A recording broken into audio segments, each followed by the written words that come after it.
CV on her. Dr. Paruk is Professor Paruk is a full professor and the clinical and academic head of the Department of Critical Care and Emergency Medicine at Steve Biko Academic Hospital and University of Pretoria, past president of the Critical Care Society of Southern Africa, and a council member of the World Federation of Intensive Care and Clinical Care Medicine. She also holds various positions, including co-chair of the Africa Telehealth Collaboration, chair of the Examining Critical Care College Committee, and membership of the University of Wits Human Research Ethics Committee.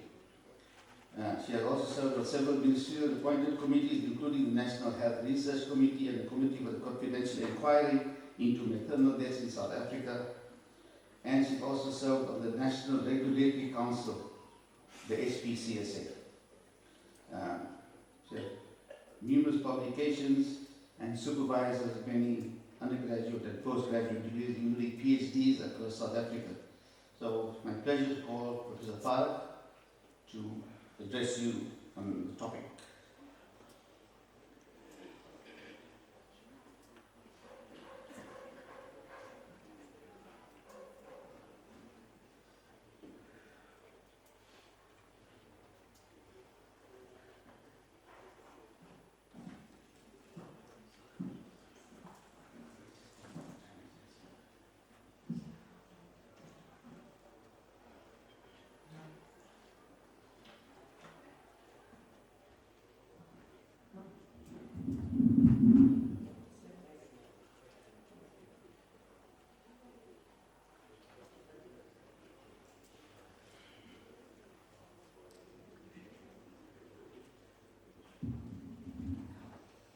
Assalamu alaikum, good morning everyone. A word of thanks to Masa for having me here today, and thank you Dr. Peer. From a disclaimer perspective, I'm not representing any organization this morning, and what I'm going to be sharing with you are my personal thoughts.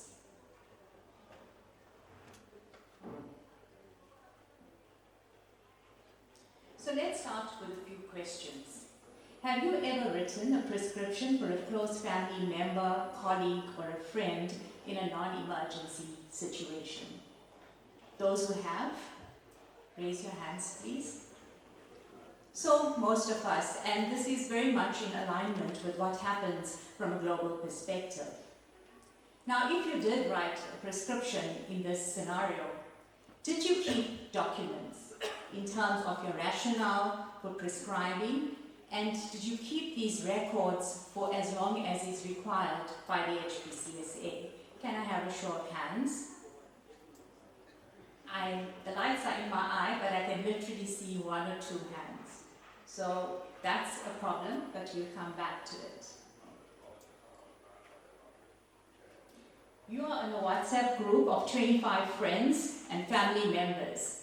You are not the administrator of the WhatsApp group.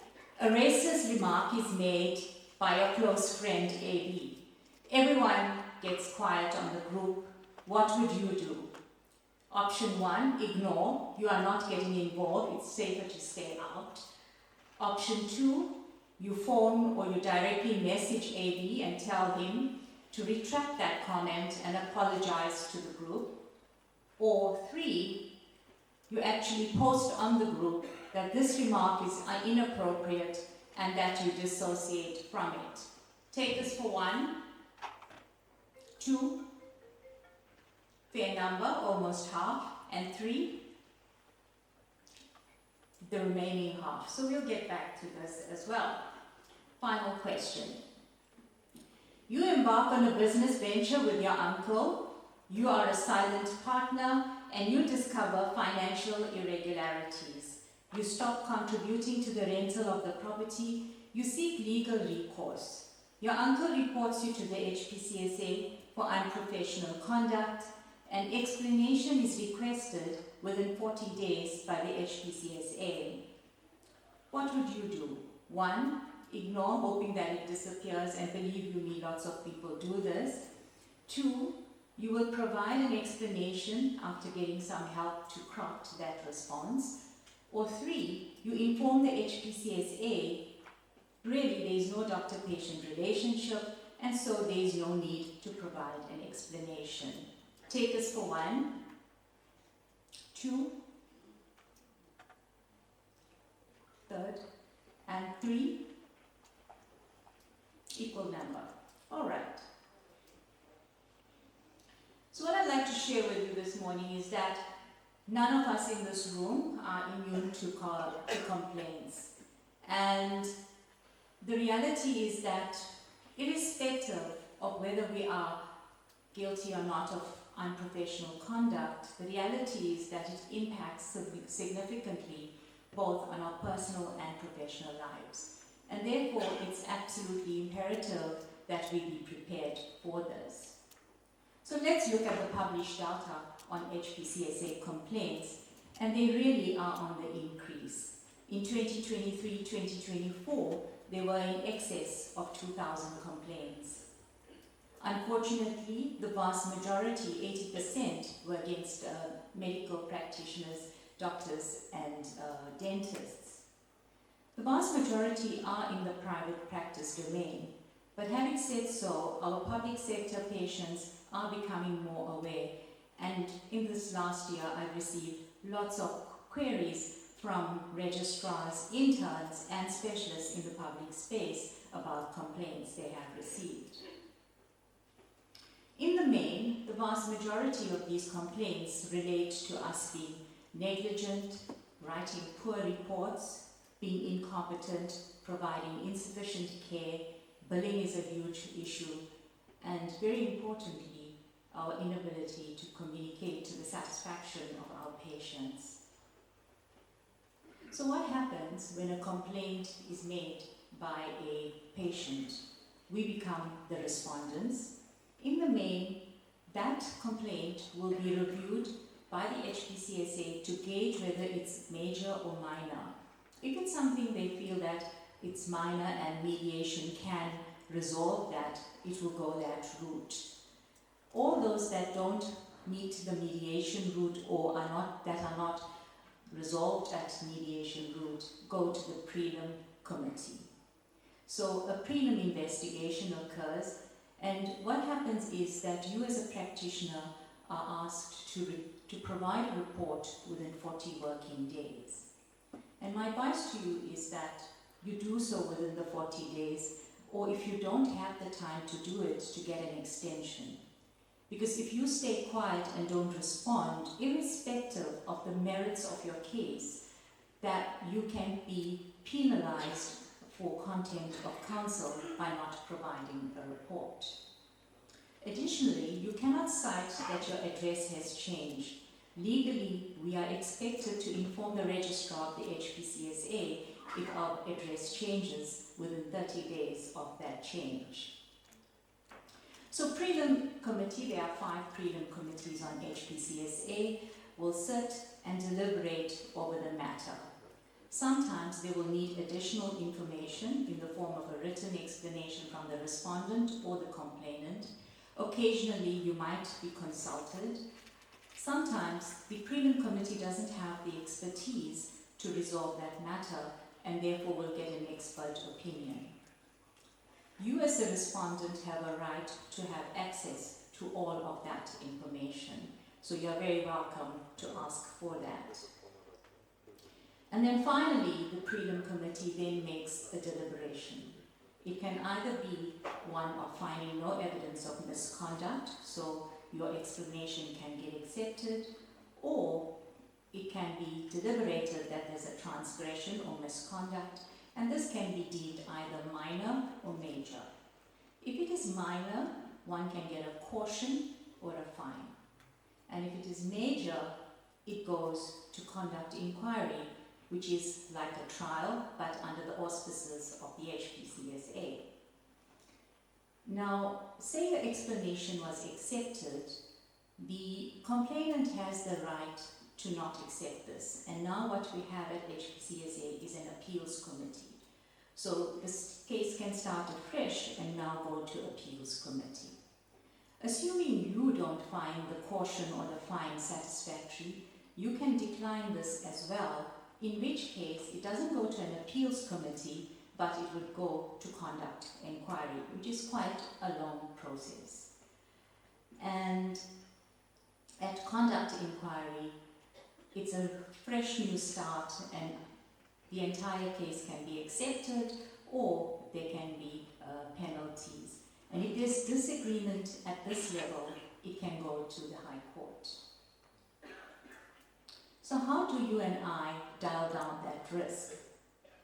And I think it's of paramount import that we be aware of the legal constructs and framework within which we practice. And from that perspective, we ought to be familiar with the Constitution, the Common Law, the Children's Act, the Health Professionals Act, and the National Health Act. And additionally, the ethical guidelines of the HPCSA, particularly those that are relevant to our own clinical practice. It's also very useful to regularly visit the site because there are often updates. In the last 5 years, there's been an update on the social media ethical guidelines and on the telemedicine guidelines, which is something that we are particularly becoming more accustomed to utilizing in our clinical practice.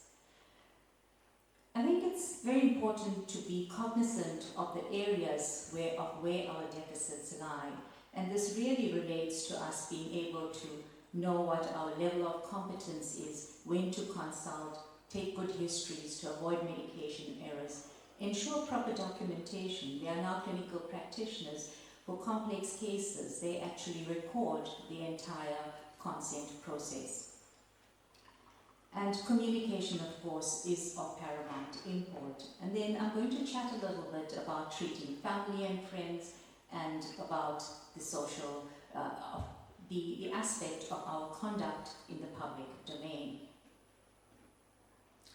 We focus a lot on our clinical practice, but our administrative component of our practice is equally important.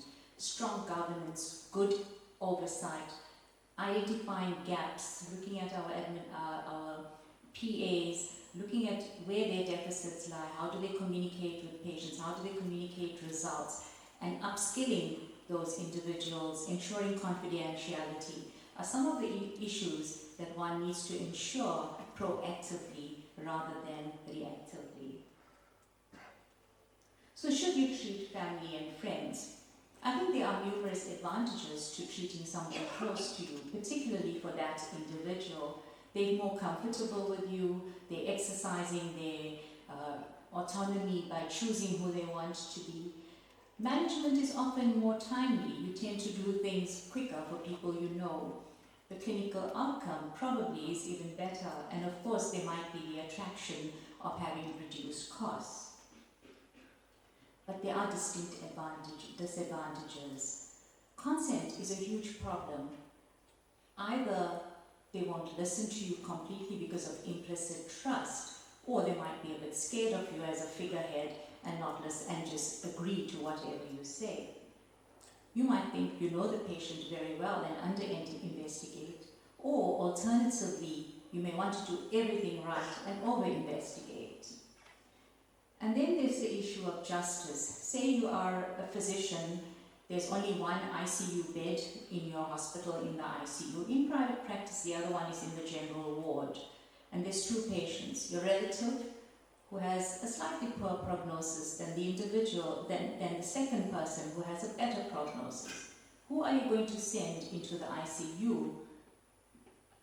And that is a problem. The other thing is about sometimes our relatives and close friends don't share everything. What if you are an anesthesiologist, your relative is on Ozempic and hasn't told you that? And you have to deal with aspiration on the table, largely because of the delayed gastric emptying.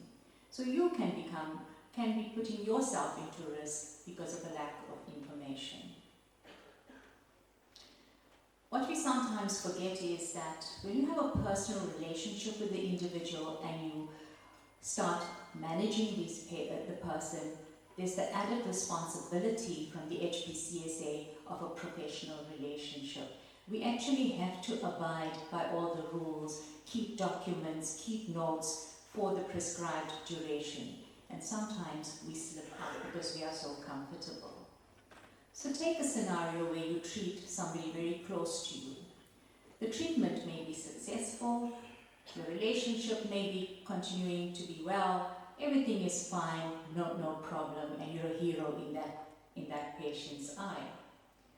Sometimes, say you treat an individual, say it was your spouse. Treatment was successful. Everything went well. 3 years down the line, you have a divorce. You are fighting over your children. It becomes acrimonious. And then your partner writes to the HPCSA and says, I was given an antidepressant. By mistake, the dose was double, but it was okay. Everything went fine. But there's no records, and I was double dosed, and I was given a high schedule drug. You are in trouble. And that's a reality that occurs. Alternatively, it could be a situation where ab initio you have a complication and there's legal recourse, and there's a legal case.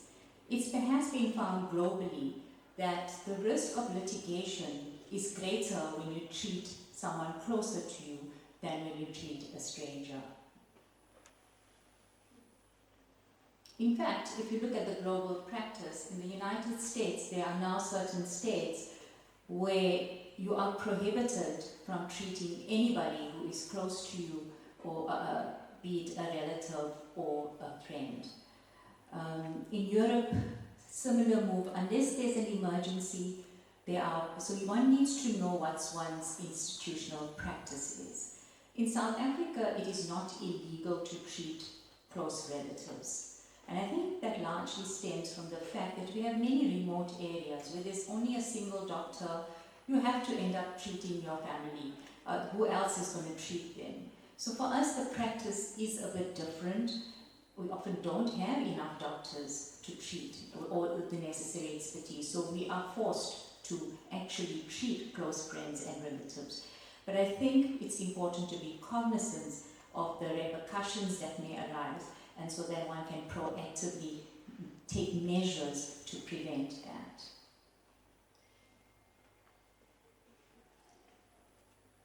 Is a once-off script really that serious? Absolutely. Casual prescribing, particularly in the corridor, don't go there.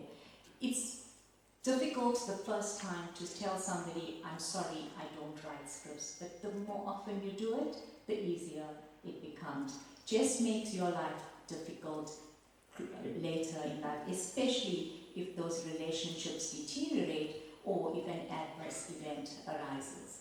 When you do need to prescribe, please make notes and keep those for the relevant duration.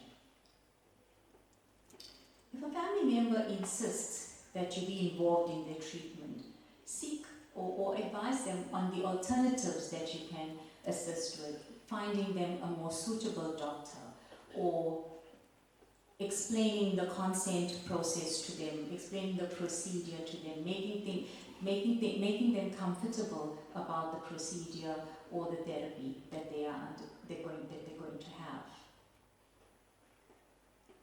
Are there times when it's okay to treat family and friends? Absolutely. Emergencies, remote areas, pandemics, COVID. I think every one of us in this room treated family and friends, and that's totally acceptable, as long as you're aware that you must still maintain those professional duties that you are supposed to do. A colleague asks you to treat their spouse. What do you do? I think the most important thing is always to ask yourself questions and see whether you are uncomfortable. Are you going to be objective? Are you being pressured into this? What happens if something goes wrong? Will your work be jeopardized? So if you have negatives to those kinds of questions, then you know what your answer is, and you can actually recommend somebody else that's more appropriate. So when it becomes unavoidable, what are the things that you need to be cognizant about? Declare that conflict. Try and have a team involved so you've got witnesses. Set boundaries. keep records, avoid corridor consults, hand over, and make sure there's no privacy breaches. I'm an intensivist, there's very few intensivists in South Africa, so often I have to get involved in situations where I'm not particularly keen to be involved in. And if those are complicated cases, what I generally do is not necessarily at the same time, but even later, I will speak to a peer and say, would you have managed this patient similarly? And I document that later, just to make sure from a medical legal perspective that I have covered myself. So this was a question about your professional behavior. So unfortunately, whether you agree with this or not, we are not supposed to bring our profession into disrepute.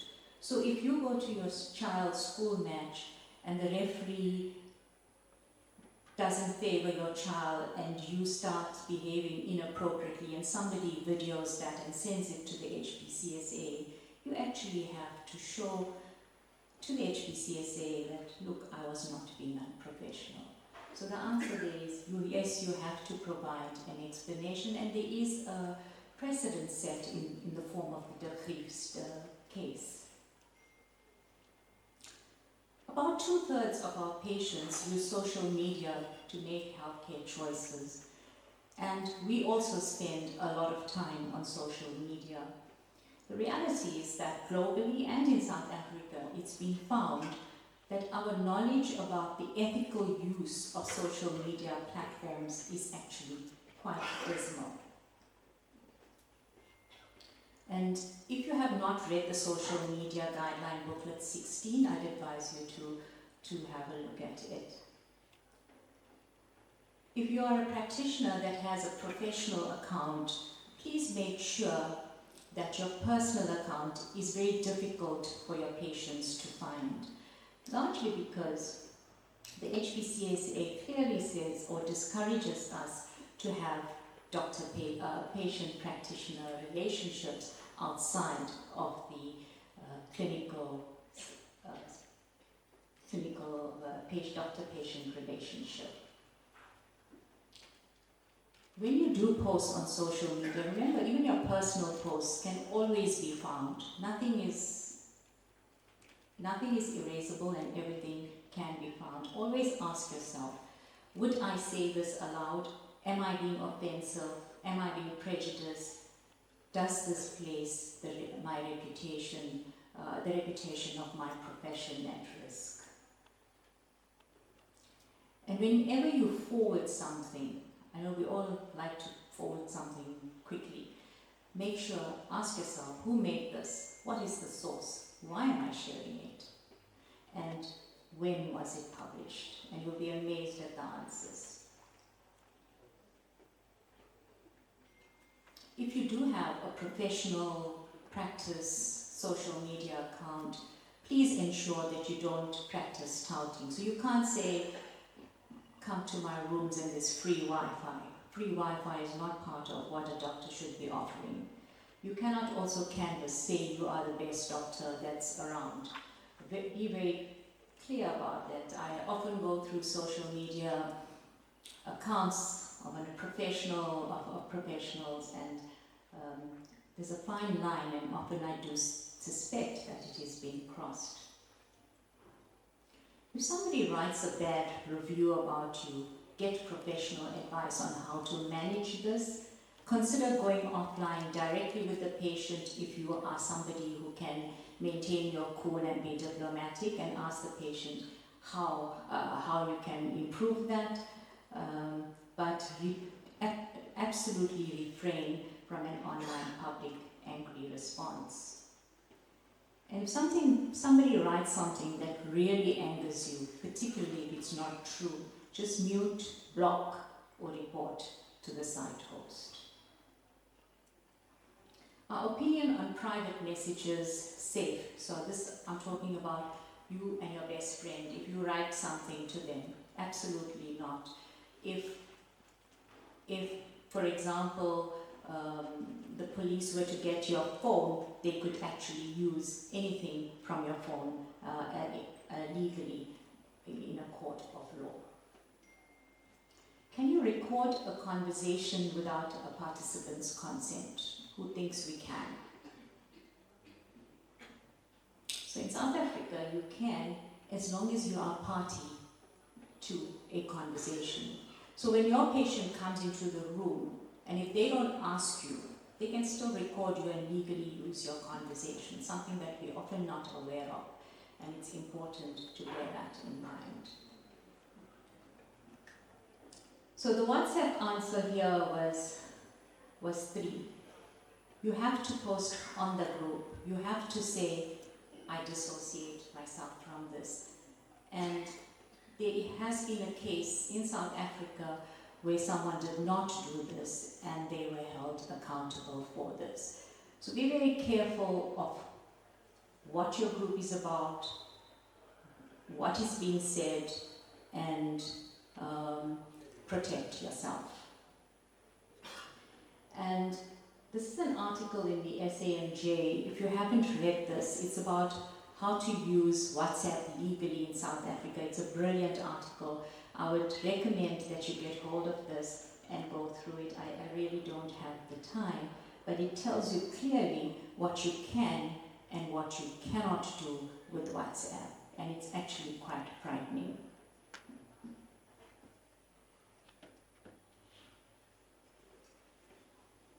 Influencer marketing. Does anyone use influencers to boost their practice here?